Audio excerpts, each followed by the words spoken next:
En ce qui concerne les cheveux, très jeunes, nous sommes exposés à des films, des séries et même des jeux qui nous montrent l'idéal à avoir au niveau de nos cheveux. Le look à atteindre, le but ultime, les cheveux lisses. Mais la vérité nous frappe au visage lorsqu'on touche nos cheveux et lorsque nous regardons dans le miroir, ce ne sont pas des cheveux lisses. Dans cette vidéo, je te parle de mon évolution capillaire et de comment j'ai réussi à accepter mes cheveux afro. Combien de fois vous êtes déjà retrouvés en route et au fur et à mesure que vous marchez hors des différents salons, vous voyez les différentes photos qu'on affiche et ce sont bien évidemment des cheveux lisses, des cheveux bouclés qui ne sont pas du tout la même texture avec la vôtre. Et vous vous dites, voilà à quoi est-ce que je dois ressembler lorsque je sors d'un salon. On a tellement été matrixés qu'on a repoussé ce qu'on avait sur nous en nous. Mais heureusement, au fur et à mesure du temps, les consciences se sont développées et aujourd'hui, on voit de plus en plus de créatrices de contenu qui ont percé, surtout dans les années 2017-2018, avec le concept de montrer comment prendre soin de ses cheveux, comment se coiffer lorsqu'on sort, comment les entretenir au fil du temps, etc., etc.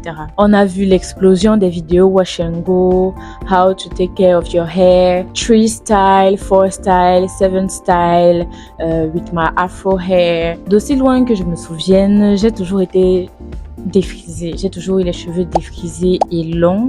Et c'est en août 2021, après une succession d'événements, que je décide de faire à mon tour une transition. En fait, la transition, c'est lorsque tu arrêtes de défriser tes cheveux pendant 2 ou 3 mois, 4 mois, 5 mois, ça dépend de vous.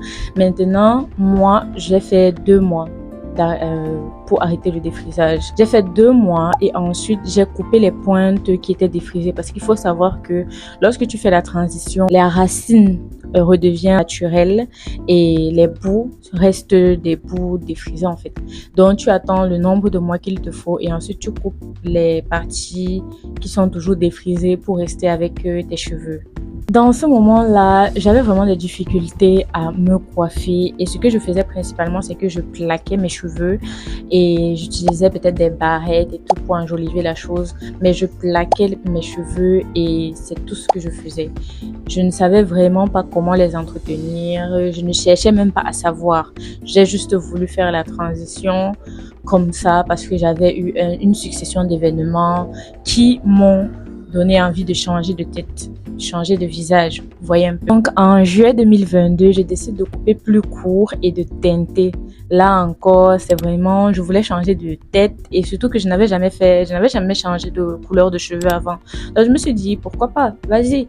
J'ai fait la couleur carotte orange et c'était vraiment très joli. J'ai beaucoup apprécié, mais je n'ai que fait 5 mois avec. Oui, et ensuite, j'ai décoloré. Et même la période de décoloration, je ne me sentais pas bien parce que il faut savoir que mes cheveux ne sont pas noirs. Mes cheveux sont marron, un style marron clair et foncé, je ne sais pas trop, mais à la vue du soleil, c'est assez transparent. Donc je me suis dit, je ne veux pas rester avec cette couleur-là.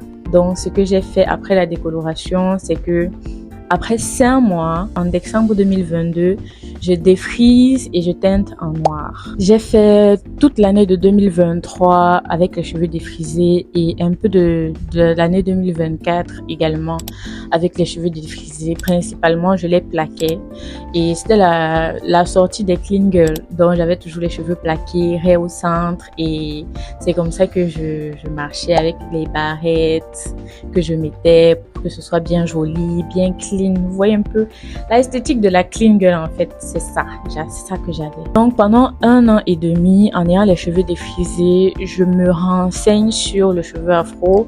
Je cherche à savoir comment les coiffer, comment les protéger, comment les entretenir quotidiennement. Et je remercie vraiment les créatrices de contenu qui montrent les différentes manières de prendre soin de ces cheveux afro, de comment les coiffer, comment les entretenir, etc. Vous faites de l'excellent job. Vous avez totalement changé ma vie et je suis très heureuse que vous ayez pris l'initiative de créer ce genre de contenu parce que ce sont des choses qui nous permettent de nous identifier en fait, de savoir voilà ce que je peux faire avec mes propres cheveux, voilà ce que je peux faire, voilà et trouver qui on est véritablement. Donc après avoir fait tout cet entraînement là, le 12 juillet 2024, je décide de tout couper et de faire un big shop. Je décide de reprendre à zéro totalement, de reprendre la connexion avec mes cheveux, la connexion avec moi-même. Et ça passait aussi par un travail sur ma confiance en moi. Un travail constant d'ailleurs, et je fais ce travail depuis plusieurs années. Je ne sais pas vraiment si ce travail s'arrête un jour dans notre vie, mais je continue tous les jours de travailler pour améliorer ce côté-là en moi, pour améliorer ça en moi. J'ai décidé d'évoluer complètement avec mes cheveux, d'apprendre à les aimer à chaque étape, du plus court jusqu'à ce que ce soit très long. Parce que oui, objectif réponse. Aujourd'hui, j'ai décidé d'avoir une vraie relation avec mes cheveux. J'ai décidé de créer une routine, inspirée des différents conseils des professionnels que je trouve, inspirée des routines sur les réseaux sociaux, etc., etc. Et aussi des conseils que je prends dans des conférences de beauté. Et dorénavant, je sais comment les protéger, je sais comment les entretenir et c'est clair qu'il y a du travail encore à faire, mais je suis très heureuse d'être déjà à ce stade-ci. Pour résumer, cette évolution et ces différentes transitions m'ont permis de trouver qui je suis au fil des années. J'ai encore du travail à faire sur la connaissance de mes cheveux, mais le plus important, c'est que je suis sur la bonne route. J'espère que ce message a résonné pour vous autant qu'il résonne pour moi, parce que c'est vraiment quelque chose d'important de se connaître. Ça peut ne pas passer par vos cheveux, ça peut passer par votre mental tout simplement, ou encore votre manière de vous habiller, etc. Faites tout le possible pour réussir à vous sentir mieux et à vous sentir vous-même, à vous aimer. C'est ça en fait. Ça n'a vraiment pas été facile de vous faire cette vidéo parce que chaque vidéo que je tourne, je les prépare. Et en préparant celle-ci, je suis repassée par un tas d'émotions par lesquelles je suis passée pendant cette période. Et ça me montre à quel point j'ai grandi et je suis fière d'être passée par tout ça. On ne se rend pas compte à quel point ce qu'on fait sur nos cheveux, sur notre mental, sur nous-mêmes et tout, a une charge émotionnelle. Ça porte un message qu'on peut ne pas comprendre à l'instant T, mais ça nous permet de nous exprimer, de nous évader, de faire quelque chose pour nous-mêmes, de nous distraire tout simplement. C'est ça en fait la magie. Je suis très heureuse d'avoir fait cette vidéo et j'espère que vous l'avez appréciée. Dites-moi ce que vous en pensez en commentaire et si vous avez aimé, laissez un petit pouce et n'hésitez pas à me dire ce que vous pensez de cette évolution capillaire et du cheveu afro en général en commentaire. Surtout, abonnez-vous pour ne pas manquer les prochaines vidéos et on se dit à plus!